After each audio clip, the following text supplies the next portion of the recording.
Hi everyone, my name is Karen and welcome back to my channel, Rather Be Reading. I'm here today to do my wrap up for the first week of April. I actually only read 2 books this week. I have been reading 3 in the past few weeks or so, but I only got through 2 this week, but that is partly due to the fact that one of these books was over 500 pages. But let's just jump straight into it. The first book I read this week was Between Now and Never by Laura Johnston. This is actually a NetGalley read, so thank you to Kensington Books for approving me to read this one. This is a YA romance story about a teenage, obviously, guy and a girl who, the guy's father is a FBI agent and he put the girl's mother in prison, so that's kind of complicating their relationship. And then on top of that, the main male character was also hit by a car at the start of the book and currently has amnesia and doesn't remember a lot of details, and there's a bit of an mystery aspect to the story as well. I really struggled when deciding what to rate this book. While it was mostly enjoyable, it was also quite slow moving, and even though the book's not overly long, I did feel like it could have still been shorter because a lot of the middle portion did kind of just feel like filler. As I was reading it, I was kind of thinking it was about a 3.5, 4-star book, and then the ending happened. It just ended. It kind of resolves... no, it's a lie. It doesn't really resolve anything. There are so many open issues at the end of this book. There are just so many loose ends, and I had so many questions. I was just left really, really confused. So I ended up giving this book a 3-star. Next, I finally picked up Allegiant by Veronica Roth. I cannot even believe... well, I can believe, but that this book and Divergent were even written by the same person. I really, really liked Divergent. I gave it 5 stars, and yes, I did go into this expecting not to like it, so my hopes weren't raised, which is a good thing because they would have been totally dashed. But as I said, it just doesn't even feel like this was written by the same person. I had so many issues with this. I didn't like, I know this is a common complaint, I did not like the dual perspectives. I didn't like it at all. It made me like 4 less as a character.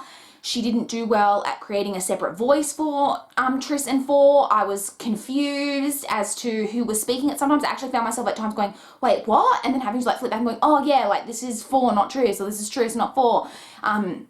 It was confusing, and I didn't like that at all. And I also am even more annoyed by it because I really feel like it was just used as a plot device. I'm not going to get into that because I don't want to spoil anything for anyone who hasn't been spoiled by this, although I feel like most people either have read it or have been spoiled. But yeah, and I also had a real problem in that I feel like some parts of this book just do not make sense. They just don't make sense. They are totally contradictory with other things either mentioned in previous books or in this book. Parts of it were just not explained well and were just plain confusing. I really didn't agree with some of the plot decisions. They just seemed really unnecessary, and I'm just really disappointed in this. I ended up giving this 2 stars.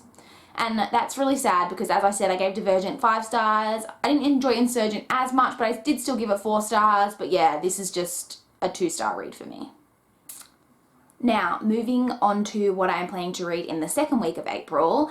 Now, as you know, I just said that I was kind of that I only read 2 books last week, and it is not quite through the second day in the second week of April, and I have already read 3 books. Wow, I am knocking it out of the park this week. I'm really excited. So I'll just quickly touch on those books and tell you what they're about, but obviously won't go into my thoughts on them because I will cover that in my wrap up for the second week of April. But the first book that I've completed so far this week was Rebel Angels by Libba Bray. I was about 150 pages into this. I think at the end of the first week, but this is a hunker of a book. It's like 550 pages. This is the second book in the Gemma Doyle trilogy. I can't really tell you what this is about, obviously, as it is a sequel, but the first book, A Great and Terrible Beauty, is a historical paranormal fiction set in a Victorian England boarding school. I mean, if that doesn't sell you, I don't know what will.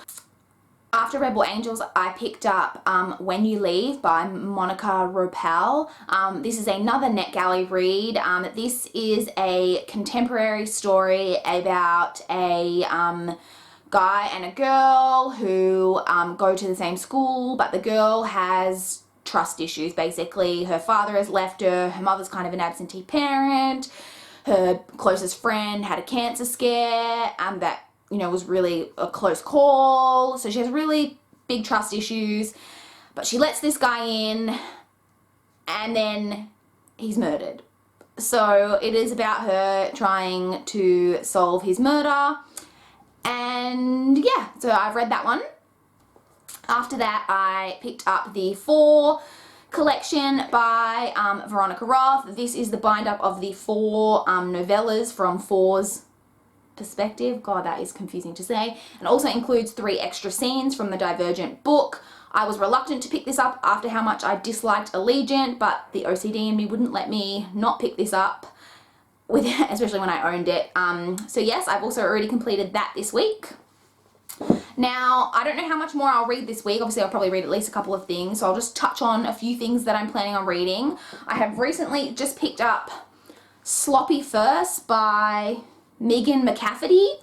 This is the first book in I think it's a 5-book series, and it's a contemporary, young adult contemporary series, and it's following a girl, basically, I think just as she's trying to survive high school. Her best friend's just moved away, and yeah, she's just trying to survive high school, but this was likened on the inside flap to a John Hughes movie. Yes, please. So I'm really looking forward to getting more into this one. I'm 12 pages in at the moment, so I haven't really started on this one yet. After that, I'm planning to pick up another NetGalley read, which is Catalyst by Helena Coggin. I think that's how you say her name. This is a young adult fantasy story, which I believe is set in a world where some people are gifted, magically gifted, I think, and some people aren't. That's all I really know about it, but I believe Benjamin of Tomes read this book and that he liked it, so hopefully that's good. And then once I get through that, I'm also hoping to pick up We Were Liars by E. Lockhart. As I said, when I hauled this book, which was back in either December or January, I'm not too sure, I don't actually know too much about what this book is actually about. I just know that it gets mixed reviews. People either love it or they hate it. I'm hoping to love it, and I really want to go into this blind, so I want to pick this up as soon as possible before I get completely spoiled for it. So yeah, I'm also hoping to pick up that this week. Now, if I finish all of those things that I've just mentioned, I will have completed 6 books this week, which seems really ambitious. So I don't know that I'll get to all of those, but I guess you never know. Here's hoping. Please comment down below and let me know what you guys read last week, what you're reading this week, what you're loving, what you're hating. Please like, please subscribe, and that's all I've got for you today. Bye, guys.